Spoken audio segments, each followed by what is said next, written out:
Hey y'all, how's it going? This is a lesson on new Camptown races, and I have my friend Dave Hart playing a little rhythm guitar with me on the fast version, and then you'll get to see a slow version of the song and learn it by ear. You can also get the tab for $5 on my website. The link is below this video in the description box, and I'm taking requests, so if you have any lesson requests or tune requests that you'd like me to play, just post that in the comment section below.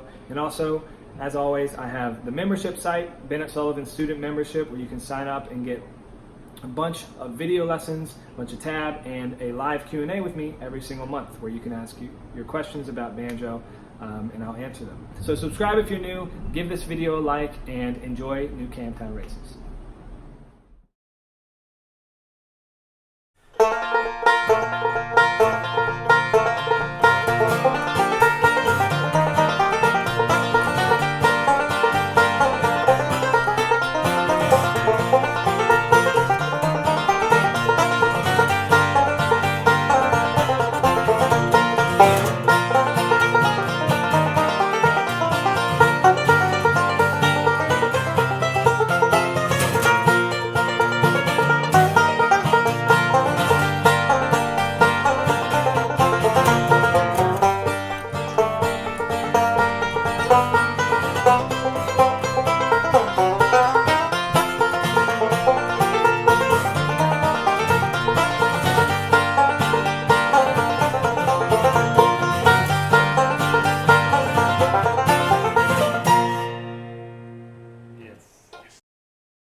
One, two, three, four.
Alright, so we got new Camptown races here. Most of it is pretty straightforward and sticks to the melody of new Camptown races, especially the first A section.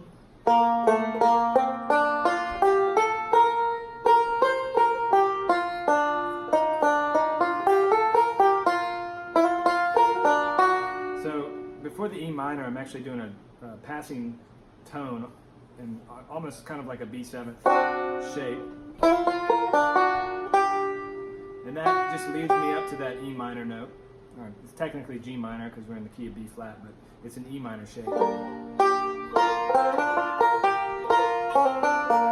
then this is a really cool A chord to D chord transition. I'm just putting an A shape on. I'm leaving my index finger off the A chord. And I'm doing a 4th string, 2nd string, third with my thumb, and then middle on the first string. And then I'm transferring to this shape right here, which is chromatic shape. I have my ring finger on the 6th fret, 2nd string, and my index finger on the 4th fret, 1st string.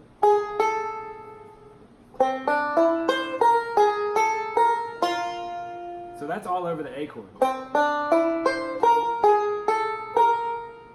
See how dissonant that sounds? And then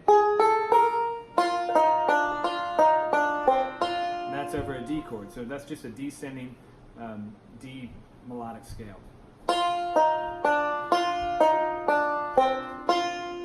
And then back into the melody. And I'll note that I'm starting the melody with my index finger on the 3rd string. And then I'm using my thumb for the 4th string.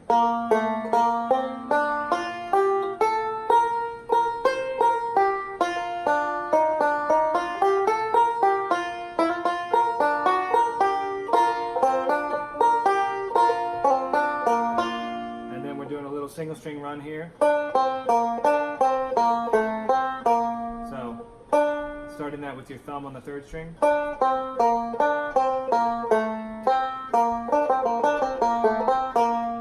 And that's the first A section. Now the second A section is a little bit different, and I'm starting off with the slide here. So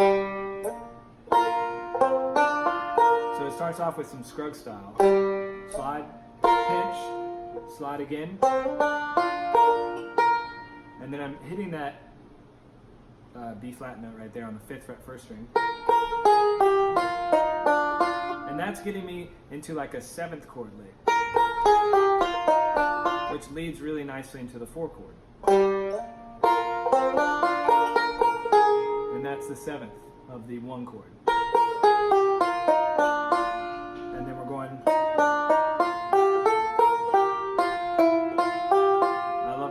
right there. I think that's a Bill Keith thing.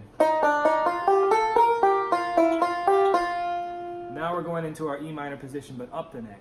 And we're going chromatically down on the 3rd string.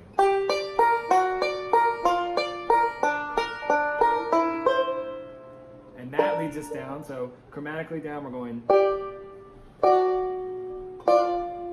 back to this E minor shape. That's the E minor shape right there. Now to the A chord, the 2 chord. And we're using this 2 chord shape, and then we're transferring up the neck and going into this 2 chord shape. But we're just using the 3rd string and the 1st string. And then we're going to the 5 chord there. And for this 5 chord, we're going chromatically down. So we land on this. And that's the melody that I was hearing in my head. I'm just kind of filling it in with the rest of the chord. Or not the rest of the chord, but one other note in the chord.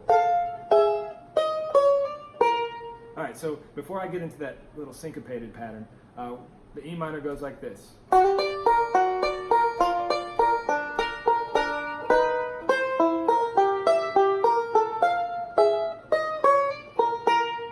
So, chromatically up.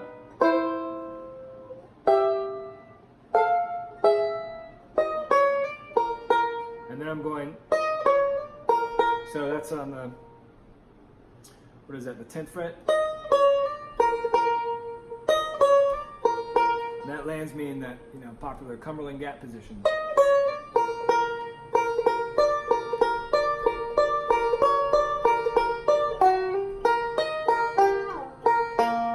So I'm using that 3rd string as my transitional note. I'm hitting that with my index finger to slide down.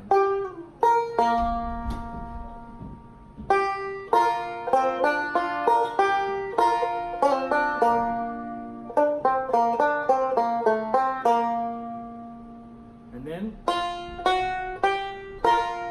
the ending.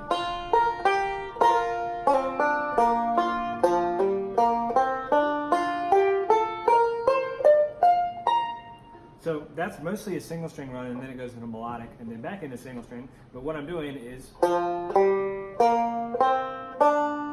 you can see it's a pentatonic scale. I'm going from the 4th string, 4th string open, index finger on the 4th string, and hitting that second fret, third string open with my thumb, second fret again, and then I'm going thumb on the second string, and then middle on the first, and that gives me room to transition to this, which is on the ninth fret with my ring finger, and then index finger on the seventh fret, which is also the same position as this. Same exact notes, but I felt like the transition up the neck after that was easier with my fingers up here. And so after you get that, hitting that fifth string gives you time to transfer up the neck, right? And then I'm putting my index finger, so when I transition, I'm sliding up the neck, I'm using my index finger on this note that's up here on the, what was it, 13th fret, I think? In real life, without a capo, it's on the 17th fret, but it's too hard for me to do the math with the capo one. But your B flat position, your normal B flat chord is up here, and so I'm just 2 frets behind where my middle finger goes on that, if that makes sense. Use your ears. And then I'm hitting 5th string, and then I'm hitting that with my index finger on my right hand, and then thumb comes down and plays the rest of the triad. And you can get the tab on my website for $5, or you can sign up and become a member for $10. And there's a whole bunch of other lessons on there, and also Q&A calls. But I hope you dug this version of New Camptown Races and you learned something from it. If you have any questions, just post them in the comment section below. And also, I'm taking requests, so if you want to hear anything in particular, post that in the comment section below, or shoot me an email at support@BennettSullivanmusic.com. Thanks so much for watching. Hit that subscribe button if you haven't already, and I'll see you on the next video.